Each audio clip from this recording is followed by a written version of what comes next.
Welcome back to my channel. This is Blossom Mentor. That's to our new viewers and new subscribers. Feel at home, feel most welcome. And to my returning subscribers and viewers, thank you so much. You guys are the best. You just the OGs. Thank you for always viewing my videos. Thank you for this support that you've always been giving me. I don't take it for granted, but I still appreciate you more and more. So we've been talking so much about African customs and beliefs, of which we've been talking about witchcraft, we've been talking about night runners, and now we started talking about traditional African customs and beliefs in Africa, especially among the Luos. Luos are found in Kenya, and as already said earlier, Luos are found like in Kenya. We have Luos in Kenya, we have Luos in Tanzania, those are East African countries. Then we have Luos in Uganda. We also have Luos in South Sudan. That is the place where they originated from. Yes, the Luos originated from South Sudan. And we also have the Luos in Sudan. So mostly now we are going to be talking about Luos in Kenya, of which I've already talked about. What did I talk? Initiation rites. Yeah, initiation rites, of which I say that this is just a passage from is it childhood to adulthood. Yeah, once you are done with the initiation, that you are being considered an adult, and now you are free to marry and you are free to get married. Yeah, to get married. And also you can even get these these titles. Or also you're also free. You can also sit with elders and discuss things. That's because you've already been initiated. And the only way in which they initiated people, the method that they use is by the removal of the 6 lower teeth. That is what I talked about. So if at all you are new and you haven't watched that video of how they were initiated into adulthood, please kindly go back and watch that video. So to those people who have already watched, I think we are at par with each other. Yes, we are at par with each other, so you know what I've been talking about. And now we can move on to the next chapter. And the next chapter here is about marriage. Marriage in the traditional African society or community, and that is amongst the Luos. The Luos believe so much in marriage. Yes, they believe so much in marriage because they believe that people must have that continuation. The lineage must continue. So they believe so much in marriage, and that's the reason why once you are initiated, you're now free to like find a partner and get married. So the Luos, they had different ways in which one would even get married or even get a wife. Let me just talk about getting a wife, because in most cases you'll find that mostly these customs all normally favors the men. So it is always like men getting married, men doing this, men doing that. Though right now people are liberated, and now that that kind of beliefs is now being washed away and washed out. So when it came to marriage, once a lady, if at all, there were different ways in which one would get a wife. There are very different ways in which one would get a wife. That was amongst the Luo community in East Africa. Let's just dwell in East Africa, and that's Kenya. So if at all maybe you wanted to get a wife, first of all, maybe you would get a wife through connection, and through connection is called Wangyu. Wangyu is just like through connection, through maybe somebody. If at all I have a daughter and you also have a son, yes, a person would be sent. Maybe I would come and tell your family that, okay, I've seen someone in your household, and I would really like that my son to get married to that person. Wangyu is like sending somebody. Maybe if I told it's the uncles, the male relatives, yeah, you would be sent. Maybe your son is now mature enough to get married. Now a person would be sent to maybe a particular village or a particular family to go get more information regarding the girl in question or the lady in question that the guy is supposed to be getting married to. And that is why it's called Wangyu. You get married or you get a wife through somebody else. Somebody is being sent to a particular village or to a particular community to find out more about that girl that somebody else maybe wanted to marry. So that is one of them. You get them through connection, through somebody. And then another reason, another way of which one would get married or even get a wife was through maybe family, and family, let me say family, friends. Maybe we are friends. The parents are friends. The parents to the lady and the parents to the man, yeah, the guy in question, are friends. And now, since they want to continue this type or this kind of friendship, they would like let their children get married to each other, so that that family would continue with that friendship. So I would let my daughter get married to a friend, to my friend's son, so that at least that the union would be connected through that marriage, and the union that we would be having would be stronger, and that is through marriage. So that was another one, through maybe family, friends. And another way in which they used to get married or get their wives is through waylaying. Maybe a guy would identify a girl that he wanted to get married to. Yeah, maybe a girl just maybe came to that village to visit a friend or something, and then now you saw the girl, something of that sort. So the lady, I mean the guy, would go back to his parents and tell the parents, but that by the way, I saw a lady somewhere in such a place, and I really feel that I would want to get married to that lady. So the uncles to this boy, yeah, would be sent to that village where this girl was seen, so to go find out more information about that girl. So after finding out more information about girl, maybe the girl would not even be aware that such a initiation, or maybe such a collaboration, yes, collaboration is going on. They would even do that and even go ahead and even pay dowry. After paying dowry, the girl, without the girl is not going to be told that, you know what, in such a day you're going to get married. No, she's not going to be told that. After everything has already been finalized, the girl will be like kidnapped. Maybe on the way to the waylaid to, yes, the girl will be kidnapped and taken to the supposedly husband's house. And that is how they would end up getting married. Or you by waylaying, you just waylay a girl, and the girl in question, after you've waylaid the girl, just kidnap the girl, you take the girl to your house, and maybe you can pay the dowry after, or you can pay the dowry in between before anything happens. Yes, you can take that. That is what they used to do back then.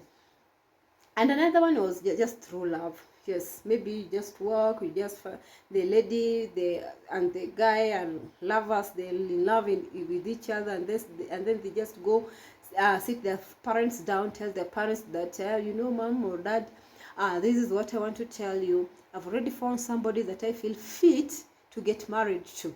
And that is how it used to be. Yes, that was another way. And by doing that,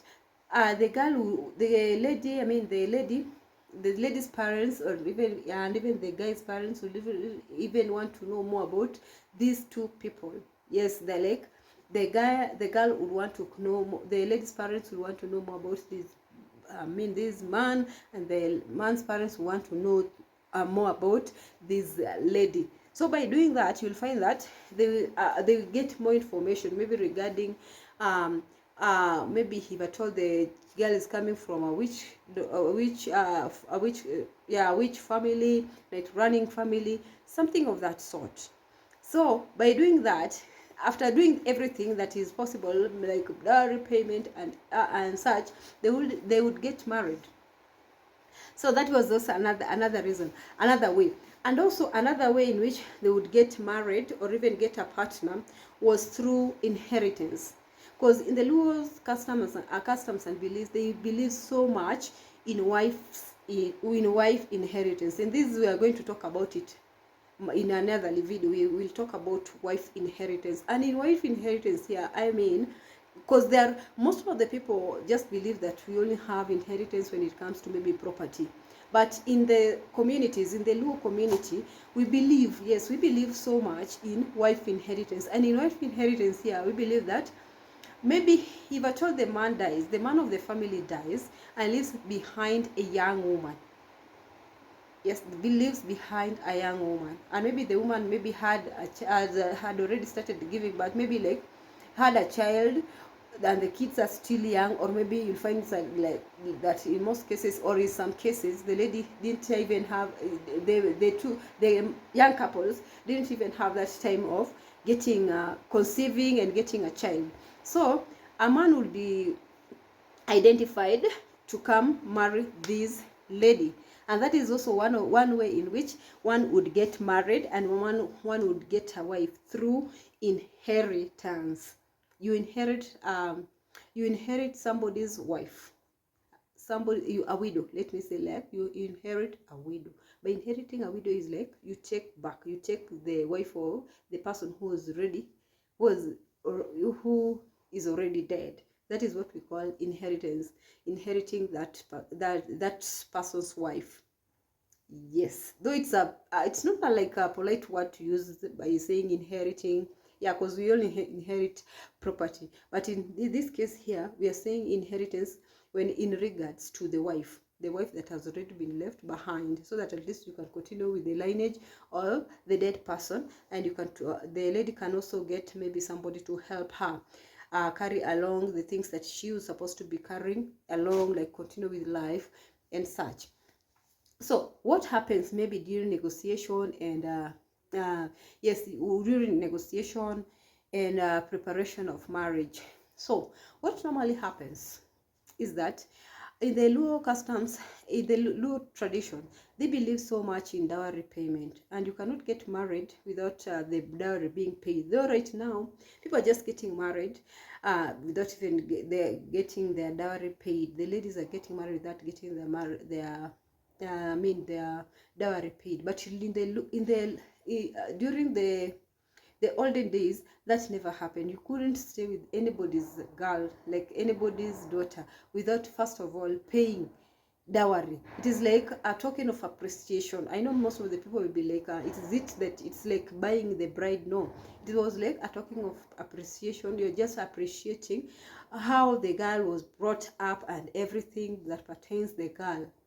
Yeah, it was like just like a token of appreciation. And before this dowry payment was done, a person would be sent maybe to that village or to that home to go find out if at all this girl is clean.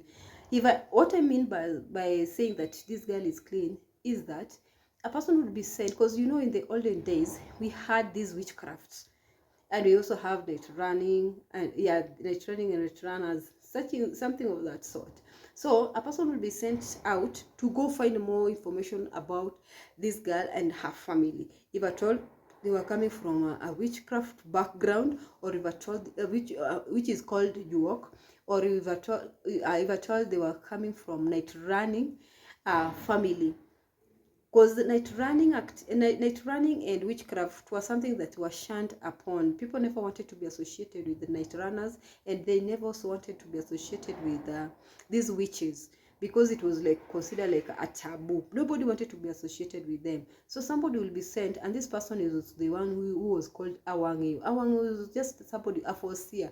So you just go like to investigate more about this girl and more about this family that your daughter is supposed to be your son is supposed to be getting married to, because nobody wanted to have a lineage full of witches and night runners. So they would be sent, and if at all they find out that this girl is coming from a very clean background, a very clean family with no witchcrafts and no night running, that is juok in the Luo.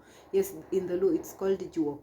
Then the marriage negotiation would commence, and in marriage when it came to like payment of dowry and payment of dowry, it was like a ceremony.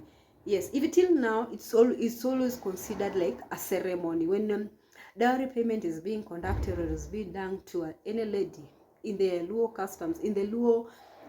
Yes, let me just let's say like customs.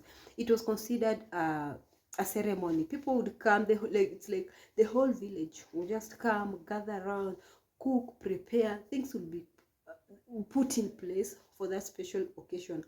And they were supposed to be like the man's family, like this husband was supposed, the soon to be husband was supposed to be paying like 6 heads of cows, 6 heads of cows, 6 heads of cows. That was a minimum. And yeah, a minimum of 6 heads of cow. You can pay more than that, but a minimum was 6.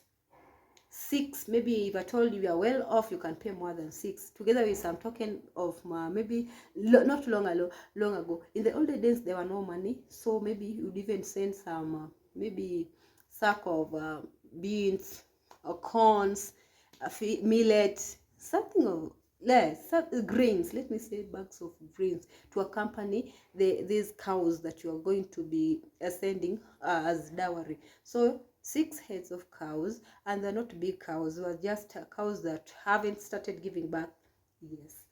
Yes, I think you know what I mean. They were not calves and they are not big cows, they were just there, the middle leveled cows. You're not supposed to be taking cows that you have already started to milk. No. It was just cows that haven't started giving birth, and still they are not even that small. They're just middle leveled cows. Those are the things that you're supposed to be taking them. And the people that were supposed to be accompanying the groom were always the uncle sides. You take some of your uncles, and together with the somebody who is older, an elder, you take that person with you, so that at least this person is going to be like how can I say it? He's going to be like a negotiator. Yes, a negotiator. So this negotiator is going to negotiate how many cows you're supposed to be given. Apart from these 6, how many are you supposed to be adding? Yeah, something like that. Because the lady maybe would be like the man. Even till now, this is what normally happens. Because you'll find that nowadays girls are educated. You find that maybe if at all you meet a girl, the girl also has maybe something that she's doing. She has a job, she is well educated, well groomed, something along that line. So you find that in most cases the girl's family would want more when it comes to dowry payment. They would want more because they're considering the fact that they've used a lot of money, a lot of resources to guide their girl to like place their girl wherever she is now. Because this is now, it's not like a liability. Now this is an asset that you're being given. Is it an asset or liability? Which one is more? Asset, liability? I think it's liability. No, yes. So this is somebody who is going out to be polishing your life, because she's not going to come with an empty hand. This is somebody who is working. She's going to help to pay your bills. Even if it is bills payment, she's going to be helping to pay your bills. So it is like you're the person who is benefiting more as compared to the lady. You're benefiting more because there are some bills that are going to be slashed through this girl. So you'll find out that this girl, the parents' family, the girl's family is going to demand a lot when it comes to dowry payment. So this negotiator, that these people are going to come with, the groom's family is going to come with to the girl's home or to the bride's home, is going to negotiate on how to try to reduce the amount of cows or amount of gifts that is supposed, or dowry payment that is supposed to be given to this lady. And that person, she's supposed to be good when it comes to words. He's supposed to know how to move around with his words, not to even annoy the bride's family. Yes, that is how it was supposed to do. And you find that if I told you how a good negotiator is going to really help you a lot, is going to really help you when it comes to the reduction of a dowry. So after that, after everything has been said, it was also a requirement that the groom was supposed to be paying to be given chicken. Yes, and that is why you'll find that in the traditional African society, especially in the Luos, we value chicken so much. And there are places whereby you cannot just go and start eating chicken in the Luos, in the Luo land. You just don't go there, especially when you are son-in-law to that place, you are the groom, there are places where there are situations where that doesn't allow you to just to go there and start eating chicken, because you'll go there, start eating chicken, and this chicken is going to be your downfall. Yes, and it's called like chira. Chira is like going against the norm, going against the norm of a particular community. So this chicken was given. If I told this girl, I mean, everything has been set, everything is perfect, is when the boy, or rather the groom, is supposed to be taking the chicken. And if there are some things that are not going the way they're supposed to be going according to the customs and belief, that is chick in the Luo, it is called chick. It's the things that are not going the way they're supposed to be going. Maybe there are rules that you have not broken, the rules that are supposed to be amended and they have not even been amended, things that this groom is supposed to be doing and he has not done them, then he is not supposed to be taking that chicken, because this chicken is normally placed there, full level chicken, prepared, whether fried, deep fried, or stewed. It's always prepared and put there without being cut into pieces, just being presented out the table. And this chicken is only supposed to be eaten mostly by the groom. And if at all there's things that this groom hasn't done according to the cultures and beliefs of that community, and that is the Luo community during that period of dowry payment, then he is not supposed to be taking that chicken, because if at all he's going to take that chicken, he's going to be sick. That chicken is going to cause his downfall. So he's going to let the other people eat. The uncles are going to eat the chicken, but with him, he is not going to eat that chicken until he finishes everything that he's supposed to be finishing according to the customs and beliefs of that particular day and of that particular function. So if at all everything is clear, he's good. But if at all everything is not cleared, he's not supposed to be touching that chicken, just seeing it, and that's it. And there are also places whereby you'll find that the groom maybe doesn't take chicken, and chicken is something that is very valued when it comes to tradition, when it comes to the Luo customs and beliefs. Chicken is something that is really valued. They value chicken so much